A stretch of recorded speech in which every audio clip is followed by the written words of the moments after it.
Assalamu alaikum. My name is Sumaya Khan, and I'm half Norwegian and half from Bangladesh. I was brought up here in Norway, and I had a pretty normal childhood and everything, nice family and everything. And I was a Sunni before. Unfortunately, I wasn't that much practicing. I didn't know. I knew the basic stuff of Islam, believe in God, believe in the Prophet, etc. But I didn't know much else. I had a strong belief, but I didn't practice at all, almost. And my family, as well, they're like normal traditional Muslims. When I grew up in that area, there wasn't that many Muslims at that time. I had some Pakistani friends, and that was it, mostly. And so I wasn't that much exposed to other sort of Muslim sort of. I had the Pakistani culture. I was really, I had a lot of influence from the Pakistani culture, but other than that, it wasn't that much. But it started. I mean, later on, I broadened my social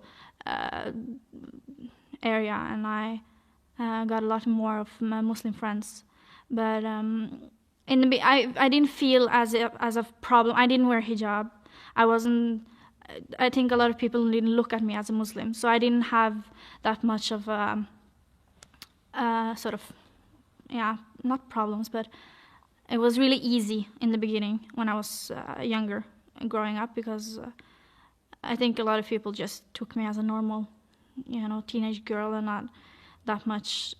They didn't focus on my sort of Muslim identity.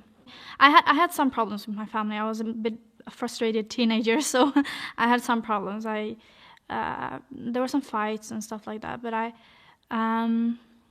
had the thing that I liked with my family is that we had a lot of good talks about being open-minded and thinking logical, and both of my parents had high degrees in university, so we had a lot of sort of philosophical discussions, and I like that part of my family life a lot. We used to discuss a lot of social topics, and I think in that way it made me a bit open-minded in general. And also the fact that I'm from sort of a multicultural background, being from both Bangladesh and Norway. Family life was important, but unfortunately it was a bit, teenage life for me was a bit hard. So I didn't know much about the differences between Sunni and Shia as well. I knew there's differences, and I knew that the Shia focused on Imam Ali alayhi salam, but other than that I didn't know much. Only the small stuff you learn in school. And then later on I met my husband when I was 16. I started high school then. And then at that time I got more, you sort of started to hear stuff about Shia. Like Shia does all of these sort of rumors you hear about Shia. So I started to pick up some of those things. And since I then met my husband, I sort of started asking him questions like, what about this? What about the azan? Why did you change the azan? And those kind of questions. And that sort of started the interest in Shia when I started asking these sort of small questions. And then later on, but we didn't have that much discussions about Shia, because his father was really focusing on that he shouldn't pressure Shia on me, because he didn't want he wanted the questions to come naturally, and not be something that was forced on me. So he told my husband all the time that he shouldn't force the discussions on me that much. I asked his father, which is Sheikh Mahmoud Jalud. I asked him about why Shia believed that Imam Ali alayhi salam should have been the first Khalif, sort of the political part of that question. and what's the difference why Sunni believe what they do and why Shia believe what they do. So he in a very good way answered that question, and I think from that on, when I saw, I saw from the beginning that the Shia's arguments were really logical. That was the first thing that hit me. That was really logical. That, of course, Imam alayhi salam should have been the first Khalif. It wasn't natural, and it didn't follow their argumentation with. I mean, the Sunnis' argumentation when it comes to Shura. They didn't. First of all, they didn't follow up what they self-believed that should have happened, and second of all, it's changed from Khalif to Khalif. I mean, Abu Bakr was elected in one way, and then he elected Omar, and so on and so on. So when I saw the sort of illogical part in that, in the choosing of the Khalifa, from that really sparked my interest in Shia, because I understood that it was logical.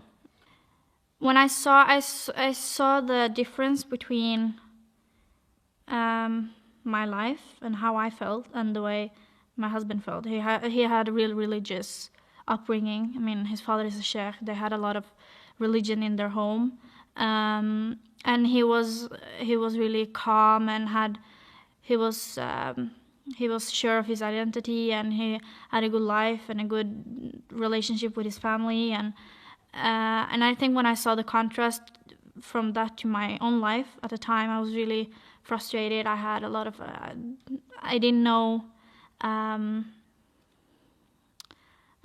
I am, who I were. I didn't know what I wanted to become.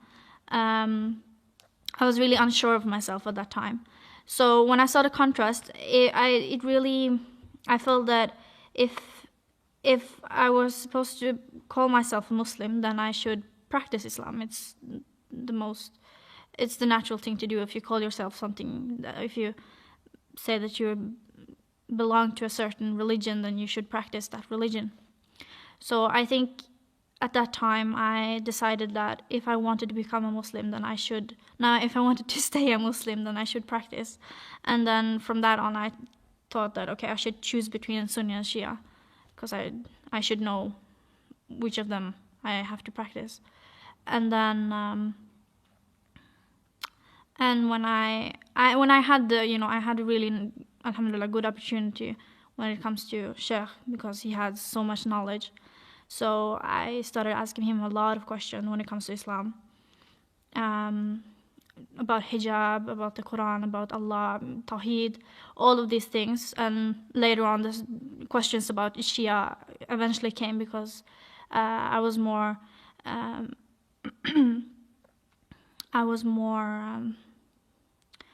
focused on the differences between Sunni and Shia. For me, the conversion to Shia was a more of a gradual step, sort of. I talked to Sheikh about what I should do to become Shia, and he said that as long as you sort of have it in your heart and you're convinced, that's enough, sort of. I don't think I sort of woke up one day and I'm like, today I'm a Shia. It was more gradually. In the beginning, I was more of I was thinking that I would focus on the things that was in common from both Sunni and Shia, that I was focused on those things and practice those things. But then as I learned more and more, I understood that I was more agreeing with the Shia beliefs than the Sunni beliefs. I started reading a lot of books, Peshawar Nights, for example, those books, and those, I think when I read those books, those really convinced me that Shia was right, because of all the arguments and all the hadiths. And when I saw that Sunni has hadiths from their books that's agreeing with all that we as a Shia says, when I saw that, I was really convinced that Shia was the right way. At that time, I had some discussion with my family when it comes to religion. But the thing is that my parents don't have that much knowledge about Islam, so they couldn't answer all of the questions. So I eventually just ended up going straight to my father-in-law, Sheikh, and asking him the question. It was the most natural thing to do, because he has all the knowledge that he has. And so I didn't have that much. I didn't talk that much with my family at the time.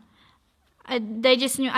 They knew that I was becoming more practicing and that I was more into Islam, because I started wearing hijab. I was really strict when it came to halal food and all of these things. So they noticed the changes, and we talked about it a bit. And I told them that I wanted to become more practicing, that I felt that was important. But I didn't talk to them that much when it came to the part about me becoming Shia. I didn't talk to them about that part because my father was really... I knew that my father wouldn't sort of like it, because he's really...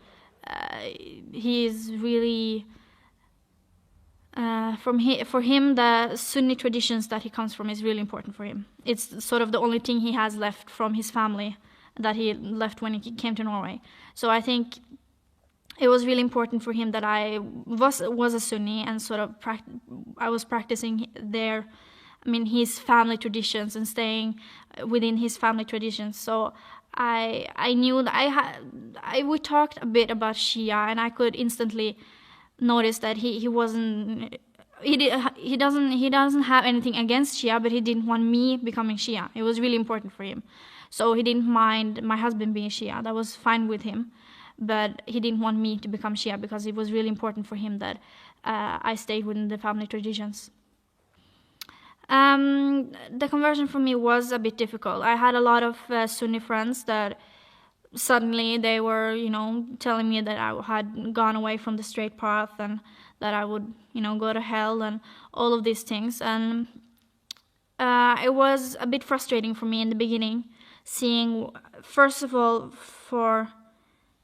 just seeing how much of Islam's history and how much of the hadith that are being kept away from regular Sunnis. Very few Sunnis know about all of this stuff. They haven't heard about, for example, Karbala. They haven't heard about all of these. They haven't heard about Ghadir Khum. They haven't heard about a lot of these stories that we Shia know and that we Shia focus on. So I think I was really frustrated in the beginning because of that. I knew that a lot of people hated Shia because, they hated Shia, but they don't know why. They haven't really studied Shia at all. They've just heard rumors, and I think that. So I was really frustrated with that in the beginning, and then when I saw that a lot of my Sunni friends were suddenly talking down on me because I became Shia, and they said that I lost all nur, and that I was going from the straight path, and that I should repent and all of these things. So that was hard in the beginning when I got a lot of, but it went away. I think the only way for me to stay Sunni is if I didn't learn all of the stuff that I learned. If I didn't go into the history of Islam. If I didn't study Tawheed and the Prophet and all of the things. If I had stayed without knowledge, I think that's the only way I could have stayed Sunni, because as soon as I started reading books about Islam's history, and not only Shia books, but also Western books. I'm studying religious history at the University of Oslo, and a lot of the books I read talk about the War of Jamal, for example, and a lot of these things that I think would have sparked my interest for Shia anyway. So I think because I became practicing, it was only It was only possible for me to become Shia because it was the only way I could see myself practice Islam. I feel that I have more contact with God. I feel that I sort of know God in a better way because I understand understand more of the mercy that God gave humanity through Islam. I understand more of that part now that I know of Islam through Shia, and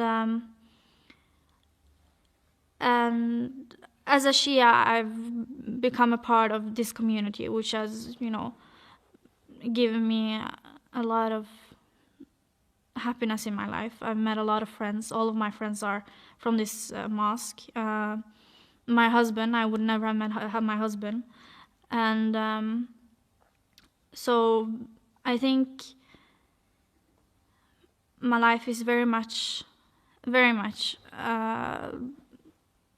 it's been very much affected by the fact that I'm now Shia because of all of my friends and my husband and my marriage life, and how I see myself, how I see the world, how I see Islam as a religion, and my relationship with God, with the Prophet. So all of these things would not have been the same without the fact that I'm now Shia. So I've got a better relationship with my parents. I know it's really important. I mean, Islam taught me that it's really important to have a good relationship with your parents, and I've learned to respect them more. And they're not yet aware that I'm Shia. I think they, if they were to know, I think they had to gradually understand it, because I think it would be a big shock if I just one day came and told them that I'm a Shia. Maybe I could. I think because my mother is a Norwegian convert herself, I think it will be easier for her to understand because she's already been through the process of changing her religion. So she's more open-minded when it comes to changing her belief. But my father is really, he really holds on his family tradition, which for him is Sunni. And I think honestly it would have been a problem for him even if I went from another. If I went from Hanafi to Maliki, for example, that would have been a problem for him as well, because for him, his family traditions is the Hanafi school of thought, and he wants me to stay within that. So, and even though I maybe could have talked to him and made him understand that this is what I wanted to do, unfortunately, my family in Bangladesh are now gradually becoming more Wahhabi, which I know they really would not accept the fact that I'm a Shia. I think it would have been a really family issue. So I think it's more of the fact that my family in Bangladesh are, I think that's the part that keeps me from letting them know that I'm Shia, because I know that there will be this whole family issue. Inshallah, in the future, I would really like to work for this mosque. I would like to do something working here, maybe as helping the youth, maybe. I know my husband as well, he really wants to study in Hausa and work here eventually when he's older and has more knowledge. So we both really want to stay here and help this. We've been a part of building this mosque, so we really want to see it continue in the future and being even better than what it is today.